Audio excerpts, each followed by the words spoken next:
Hi guys, what's up? Welcome to or welcome back to my channel. My name is Emma for those of you who are new, and I would love it if you guys subscribed and stuck around. Today's video, as you can tell by the title, we're just gonna be sitting down and chatting about all the books that I've read lately. Technically, this is my February, March, and April wrap up, but I just thought I would title it all the books that I've read lately because I mean, it pretty much is. I know my February and March wrap up is pretty late, but I mentioned a few videos ago, don't want to go into it. I didn't have access to my editing software like all of March, so didn't really post any videos. So just thought I would throw it in this video, and then I also threw in my April TBR because I drastically failed at reading in April, and I think I only read like 3 or 4 books. So I'm so excited to see what books I'm gonna read in May. I really want to like strategically choose my TBR and start like getting more into like this summer and like back into like romance books and stuff, but I'm also still kind of in my fantasy era. So I'm excited to curate my May TBR and actually try and read as much as I can this month. So that video will be coming soon, hopefully my May TBR, and maybe I'll throw in like my summer reading list in that video.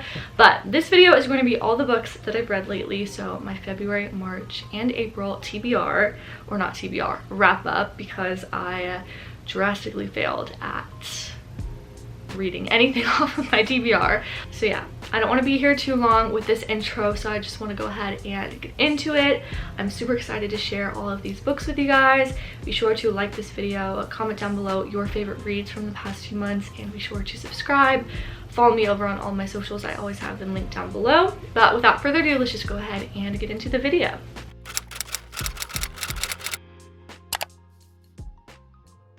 Alright, so I have 2 stacks of books here to show you guys. Let's just go ahead and hop into February. Just a heads up, bear with me because it's been a couple months since I read some of these books, but I'm just going to share my rating with you and then my thoughts, and hopefully I can remember all of the books that I read and what my thoughts were on them. But the first book I have is The Chase by Elle Kennedy. This is the first book in the Briar U series. If you're familiar with Elle Kennedy, she has the Off-Campus series and the Briar U series. She also has a couple other series, but Briar U and Off-Campus basically are like spin-offs of one another. Briar U is a spin-off of Off-Campus, and it follows the same university, a lot of the same characters, and all of that sort of thing. So this one follows Summer, who is Dean, Dean is one of my favorite characters from the Off-Campus world. Well, Summer is Dean's little sister, and after Dean graduates, Summer transfers to Briar U, and she needs a place to stay, and so she moves in to Dean's old house with Dean's old roommates, and hence where Colin comes in, or Fitz, or Fitzy as people call him. He's one of Dean's old teammates, but he's still in college and he's still on the team. This book is like a forced proximity, kind of like Friends to Lovers-ish, but the whole book is kind of just like a slow burn miscommunication type vibe. So if you're not into slow burn and you're not into the miscommunication trope, I would not read this book. This was a really cute and steamy book, just like all of Elle Kennedy's Off-Campus, Briar U, college sports romances. It was not my favorite though. I honestly think I prefer the Off-Campus series more so than I prefer the Briar U series. I have another book from the Briar U series that I'll talk about here in a little bit.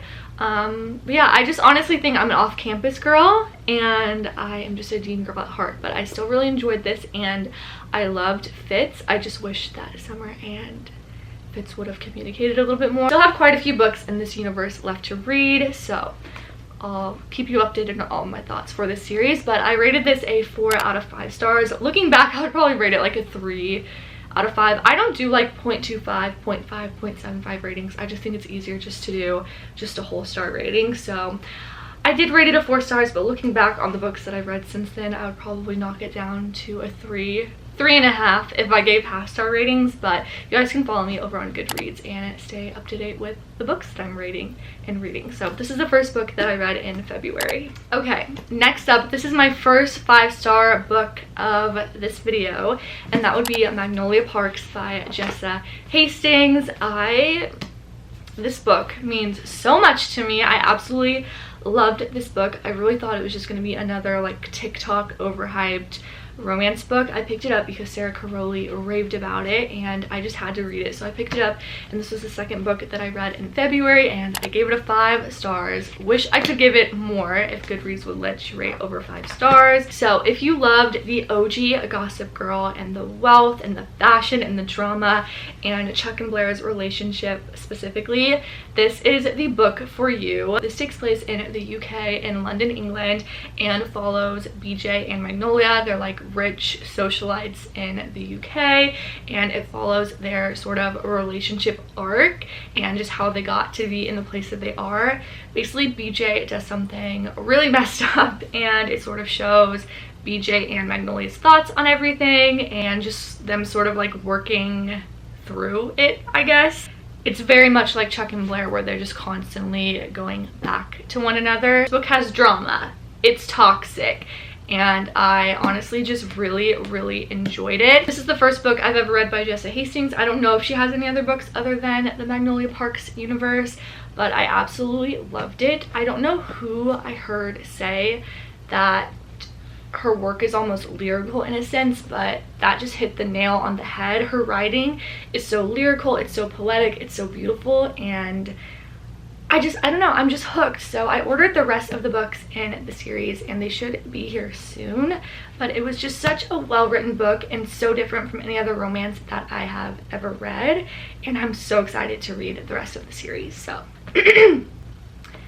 sorry, I guess I just needed to clear my throat, but definitely a 5-star read for me. I thoroughly enjoyed this and I cannot wait for the rest of the series to come in the mail, and I'm excited to read the Daisy Hates, and I know there's another like Magnolia Parks book coming out, so I'm just so excited to dive into the rest of the universe, and these covers are just so beautiful and I'm so excited to display them on my shelf. So first 5-star read of the video. I highly recommend that you guys pick this book up. Alright, next up we have By a Thread by Lucy Score.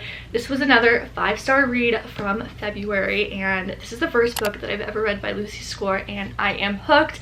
I'm obsessed. I was on sort of a Lucy Score kick after I picked up this book, and I did not have high expectations for this book. I really didn't think I was gonna rate it so highly and find a 5-star read, but Lucy Score's like banter is just so fun. It's so witty, and nobody does that sort of like comedic sexual tension banter like Lucy Score. Like sirens always interrupt my videos,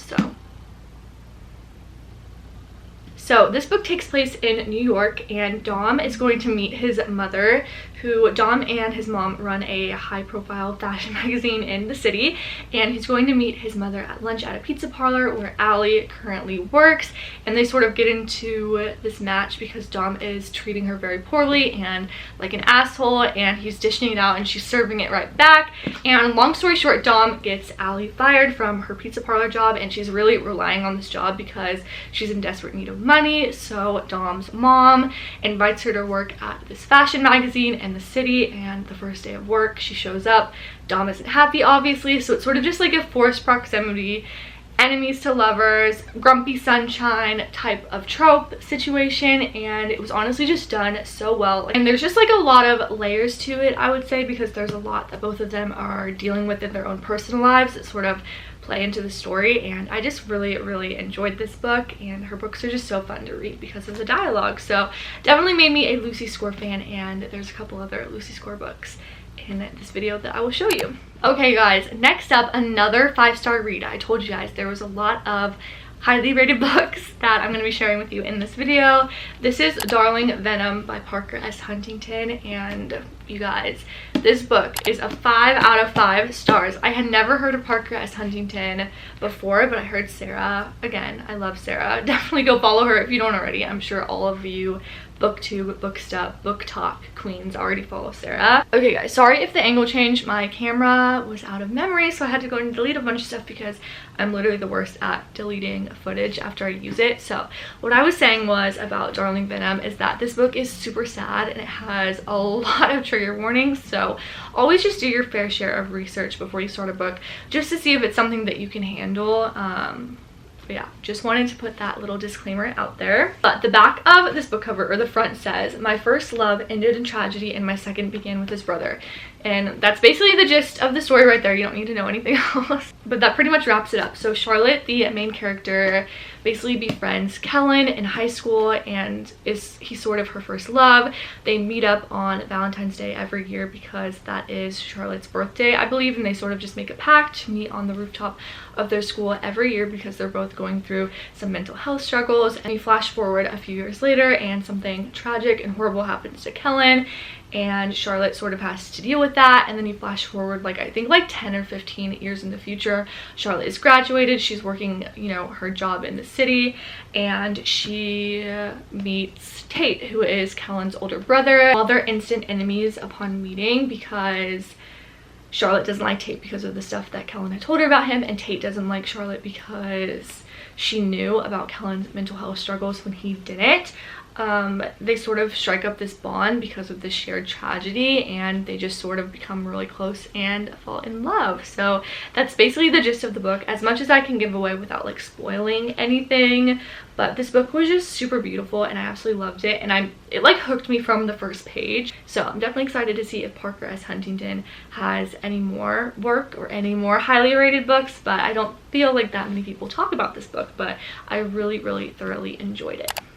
Alright, another February read. This is Love in Other Words by Christina Lauren. I know some people are literally going to come for me for rating this anything less than a 5 stars, but I rated this a 4 out of 5. And I want to preface this by saying I read Every Summer After by Carly Fortune before I read this, and I feel like essentially they're kind of a very similar plot line, but I definitely preferred Every Summer After more, but that's for a different video. This book follows Macy and Elliot, and when they meet, Macy's father has just gotten them a little vacation home outside of San Francisco after Macy's mother passes away, and she meets the family next door, which is Elliot's family, and her and Elliot sort of strike up this friendship, and every year they talk about their favorite words and the books that they're reading and all that sort of thing, and they just strike up a bond. And sorry, my dog is barking. And the book is sort of present and past, so it has flashbacks of them growing up, and then you cut to present day where they haven't spoken in I don't even know how long, over 10 or 15 years. It's just an alternating timeline, and then they chance run into each other, and you sort of see their present day relationship unfold, or why they stopped talking in the first place. And this book was just so sweet and so heartwarming, and I absolutely understand why people would rate it a 5 star and that this would be their favorite book of all time. I also just love the cover, but I honestly preferred Every Summer After more. So I don't know, maybe I'll reread it again when Every Summer After isn't so fresh, but I really do still recommend this book. And again, the cover is just stunning. All right, moving on to the last book I read in February. I have A Court of Mist and Fury, and of course, you already know this is a 5 out of 5 stars for me. I'm not going to touch a whole lot on this book just because I feel like when I'm done reading this series, or maybe all of Sarah J. Maas's series, I'm going to do a whole video about my thoughts and everything like that. But ACOTAR is the series that wholeheartedly got me into my fantasy era, and I finished this at the end of February, and I haven't picked up an ACOTAR book since because I'm just scared that none of them are going to be as good. Sarah J. Maas did something with this book. She did something with this whole series, I would assume, but I haven't read it all. But I just couldn't put it down. I literally started it and 600 something pages just flew by because it's just that fantastic. I love seeing Feyre's character development and learning more about Rhysand and Valaris, and just all of the characters in this book. I just cannot even I can't even wrap my thoughts around it. So that's all I'm gonna say on this one, but I just love it, and it opened my eyes to the world of fantasy and how magical that is. And I love you, Sarah J. Maas, with my life. So I'm so excited. I think in May is going to be the month that I finally pick up the 3rd book. I probably won't finish the series this month, but I need to read the 3rd one. I need to see what happens because I'm so ready to be transported into this world again. But 5 out of 5 stars, impeccable. I loved this book. I don't know how any other book will top this in the fantasy world, but it was so good. All right, guys, moving on to the books that I read in March. I'm also not going to talk a whole lot on this book, but this is the first book I read in March. This is Icebreaker by Hannah Grace. We're also not going to talk about the annotation tabs. I've mentioned it in a couple videos. They're atrocious. Book annotating so far is not for me, but I will try it again eventually. But this is Icebreaker by Hannah Grace. This is Hannah Grace's debut novel. It's her first ever book that she released, and it's the first book in the Maple Hills series. I think number 2 is coming out in the fall, but I gave this a 4 out of 5 stars. This is basically a college hockey, sports, figure skating, just as college sports romance. It follows Nate, who is on the hockey team at University of California at Maple Hills, and then Stassi, or Stassi, however you want to say it, is on the figure skating team, and they both practice on separate rinks. But when a rival team destroys the hockey team's rink, both are forced to practice on the same rink and share a rink, and so it causes some initial enemies type of trope, but then it's enemies to lovers, forced proximity, found family trope. I think that's like a big one that people really enjoy in this book, is the found family aspect. It was a super quick read, super cute, and if you like Elle Kennedy or that sort of college sports smut type of situation, then you will definitely like this book, and I'm so excited for more to come in the series and more to come by Hannah Grace because I really enjoyed her writing style. I feel like I'm so late on the bandwagon for the Knock 'Em Out series, but this is Things We Never Got Over by Lucy Score, and this is the first in the Knock 'Em Out series, and I gave it a 5 out of 5 stars. It follows Naomi, who is a runaway bride, and she comes to Knock 'Em Out, Virginia, because her sister, her twin sister Tina, says she needs help, and Tina actually ends up stealing Naomi's car, her credit card, all of her money and stuff, and basically abandoning her niece, which Naomi didn't even know existed. And then comes in Knox, who is the town like resident bad boy. He's like a bartender. Well, he owns a bar, and he's also like a barber, so he works at the hair shop, and he's like the most like grumpy guy ever. So it's just this enemies to lovers, forced proximity, what's the other one, Grumpy Sunshine, definitely Grumpy Sunshine sort of romance, and their relationship is just super dynamic and explosive and steamy and all of that sort of thing. And again, Lucy Score's banter is just something else. I really thoroughly enjoyed this book, and I also have her second book that I'll talk about here in a little bit, Things We Hide from the Light, which is the second book from the Knock 'Em Out series. But there's a third book coming out this fall that follows Lucian and Sloane, and I think that's the one I'm most excited about. But I absolutely loved this book, and I loved Naomi and Knox's relationship. When I pictured Knox, I don't know, I pictured Luke from Gilmore Girls for some reason, but a more like tattooed version of Luke from Gilmore Girls. But I really enjoyed this book, and I really do love Lucy Score so much. Okay, next up we have another 5-star read and another Sarah Caroli book rec. This is Before We Were Strangers by Renee Carlino, and I absolutely loved this book. I think this is probably like the most like real romance I've ever read, like the most like realistic realism type romance. This follows Grace and Matt, who meet, I don't know if it's their junior year or their senior year of college at NYU, and they are like next door neighbors in the dorm that they're in, and they quickly become like really good friends. They're just friends for a long time before they finally start dating, and it shows like their initial like dating and how much they love each other, and their friendship and their love is just so simple and it's so pure and it's just so genuine, and I really love that. But something happens that tears them apart after they graduate university, and they don't speak for 15 years, and then it flash forwards and you see Matt, who is on his lunch break at work. They both still live in the city, and he sees Grace on the subway, and it goes in the opposite direction, and you see why or what happened that tore them apart. Yeah, this is a second chance, friends to lovers, dual point of view, then now perspective, right person, wrong time, just all of those tropes on one. So this book, like I said, is just so beautiful, and this is probably one of my favorite second chance romances that I've read thus far, and I just loved it because of how realistic it was. Because not every relationship starts with a plan, but also a lot of times, like 9 times out of 10, you don't get proper closure, and a lot of things don't end on good terms, or there's like missed connections, and you grow distant and lose communication with people who were once important to us all the time, you know, friendships, family members, lovers, etc. I feel like this book, it just really hit me where it needed to hit me, and I absolutely loved this. And yeah, so I definitely recommend absolutely a 5-star read for me. You guys, I was not lying when I said I had a lot of 5-star reads in this video. This book tore me apart, so I'm not going to talk a whole lot about it, but again, a Sarah Caroli book recommendation. This is If He Had Been With Me by Lauren Nolan. A 5-star read for me, 100%, and I cannot wait. In the fall they're releasing Finn's perspective. So basically this follows Autumn and Finn, who are childhood best friends, and this is basically just a coming of age. It literally shows them growing up, morphing into seniors in high school, and finally admitting their feelings for each other, and then something tragic happens. And that is all I'm going to say. You know from the get-go what happens to Finn, because it literally says on the first page, but this book is just working up to that point. I can't even, I read it like over a month ago and I still can't even think about it. I cried.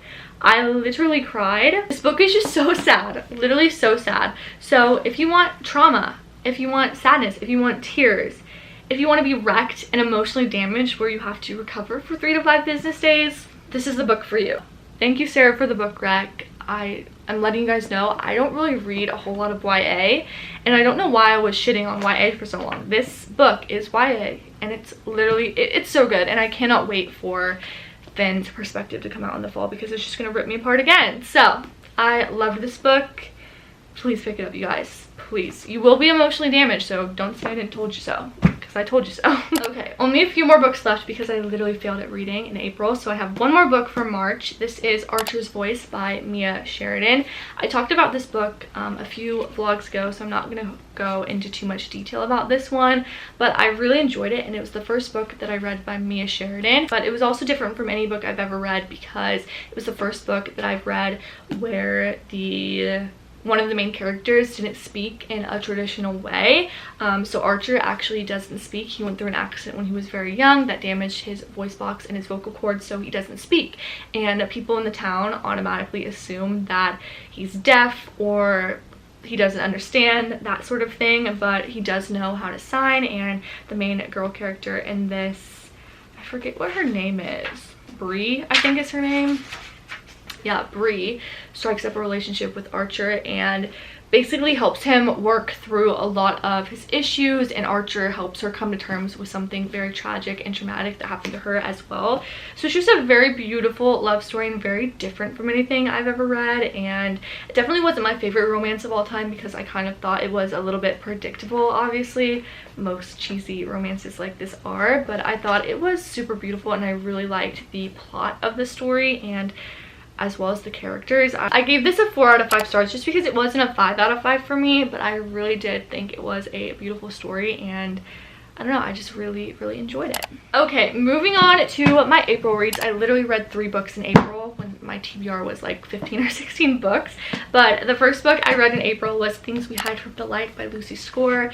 This is the second in the Knock 'Em Out series. This follows Knox's brother, Nash, who is the chief of police in Knock 'Em Out, and Lena, who is Knox's college ex-girlfriend, but like cool ex-girlfriend, like they're on good terms, it's all good, and also one of Knox's current like best friends. The plot sort of follows Nash and how he is like mentally and physically recovering from the accident that occurred and happened to him in the first Knock 'Em Out book, Things We Never Got Over, and then Lena, who is in Knock 'Em Out on work related things, investigating something. That's all I'm gonna say and touch on that. So she moves into the apartment next to Nash, so it's kind of like a forced proximity trope, and this book was so slow burn, like the slowest of slow burns I've ever read, and that's the main reason I gave it a 3 out of 5 stars, which I hate doing because I love Lucy's score. Maybe I would rate it a little bit higher, like a 3.5 or so if I did like half ratings, but I just didn't love it because it was so slow burn compared to the first one where it was like steamy and like explosive and dynamic and all of that stuff. I just didn't connect with this one as much, and I just didn't love it as much, but I'm so excited for the 3rd book in the series. Like I said earlier, it follows Lucien and Sloane, and you get like little pieces of Lucien and Sloane throughout the first 2 books, and I'm just so excited to see that play out and see all the tropes in that one. Yeah, I was really saddened to give this a 3 out of 5 stars when I rated the first one so highly, but I still think this series will be like a 5-star series, even though I didn't rate all of the books 5 stars, if that makes sense, but it's just a series that I still really do enjoy. All right, next up I have The Risk by Elle Kennedy. I also gave this a 3 out of 5 stars, which I think is like the lowest I've rated an Elle Kennedy book, but this follows Brenna, who is the Briar University hockey team's coach's daughter. So Coach Jensen, Brenna Jensen, and she's really close with all of the boys on the Briar U team, and she's also best friends with Summer from the first Briar U book, and she strikes up like a fake dating relationship with the captain of the Harvard hockey team, and in this book Harvard is the rival team of Briar U. She's kind of like hiding from Summer and her dad and basically her found family in the hockey team that she is fake dating Jake, who is the captain of the Harvard team, which is like a huge no-no because they're about to go up against each other in the playoffs, but they eventually obviously start to catch real feelings for each other, like most fake dating romance books, and it's just like a really cute and fun read. And they're also both dealing with like their own type of things on the side, but yeah, I gave it a 3 out of 5 just because it wasn't my favorite romance that I've read by Elle Kennedy. Yeah, I just honestly prefer the off-campus series, I think, a little bit more, but still definitely recommend these if you're just looking for a fast, easy college read. But the last book that I read in April, and the last book that's going to wrap up this video, is Carnival by Stephanie Garber. And you guys, I did not have high hopes for this book because I was mainly just reading this because I heard that Carnival is connected to Once Upon a Broken Heart, and I was more excited to read Once Upon a Broken Heart. But I'm so glad that I read this book, and I loved it so much that I bought the whole series in paperback. There's 3 books in the Carnival series, and then right now there's only 2 books in the Once Upon a Broken Heart universe, but there's a 3rd one coming out in the fall. But I rated this a 4 out of 5 stars. I would have rated it a 5, but there were just some parts that I was a little confused about, so I'm hoping the next books I'll be able to rate a 5 stars. But also the narrator, or like the main character in this book, Scarlett, is just kind of like boring, and her thought process was kind of just like all over the place. But basically this follows 2 sisters, Scarlett and Donatella, and they go to Carnival because they're invited by the host, who is a legend, and he's like this mysterious guy, whatever. I'm not going to go into too much depth. Basically they go to Carnival and they're both intending on playing the game, or so you think, but then Donatella gets kidnapped, and basically the winner of the game has to find Donatella. And obviously Scarlett, because it's her sister, her kidnapped sister, wants to find Donatella. So Scarlett plays the game with a player named Julian, and you kind of learn more about Julian as well by the end of the book. And then Scarlett is a very like stick to the rules, play by the rules, doesn't go out of her comfort zone type person, but the game basically pushes her to that. But there's like some parts that I'm still confused about, but I know that you're still supposed to be a little confused because that's what's going to get you to read the rest of the series. So I ordered the rest of them, and I'm excited to read those, and I'm also going to read Once Upon a Broken Heart and The Ballad of Never After here soon. But gave this a 4 out of 5. It was amazing, like probably one of my favorite fantasies I've ever read, like YA fantasies, just because I loved the world. The idea of Carnival is so interesting, and I don't know if it was supposed to remind me of Alice in Wonderland, but it did, because it's like don't go mad, like people are driven mad in the game. Like there were like vendors on the street that would sell like potions and stuff like that would make you like see things more clearly or protect you and all of that. And then there was like kind of like a character that reminded me a lot of the Mad Hatter, and so I don't know if it was supposed to be kind of like Alice in Wonderland-y, but that's what it reminded me of. So I gave this a 4 out of 5, but I'm hoping again that the other books will be a 5-star read and that the series will be a 5-star read. But I absolutely loved this book, and I flew through it so fast. I did not want to put this book down, but loved it. But that is it, you guys. That is all the books that I read in February, March, and April. Not a whole lot, but I just wanted to share all of them with you because I've read a lot of good books lately that I've rated very highly. I feel like I'm just more excited for all the books that I want to read in summer. Like I just picked up Meet Me at the Lake by Carly Fortune, which was one of my most anticipated releases for this year, and I definitely want to film a reading vlog on that, and Happy Place by Emily Henry. I also have a ton of books coming in the mail. They should be here in the next week or so because Book Depository closed, rest in peace, and I ordered a bunch of books from Book Depository, so you'll see that haul here soon. But I got some other fun books that I'm excited to read, and yeah, I'm just super excited to read this May and like start my like summer TBR. I just love reading during the summer. So hopefully you guys will see like bigger wrap-ups and all of that sort of thing, more reading vlogs, all of that. But be sure to like this video, comment down below your favorite books from the past 2 months, and let me know any video ideas that you guys have for me. I love you guys, and I will see you in my next video. Bye guys.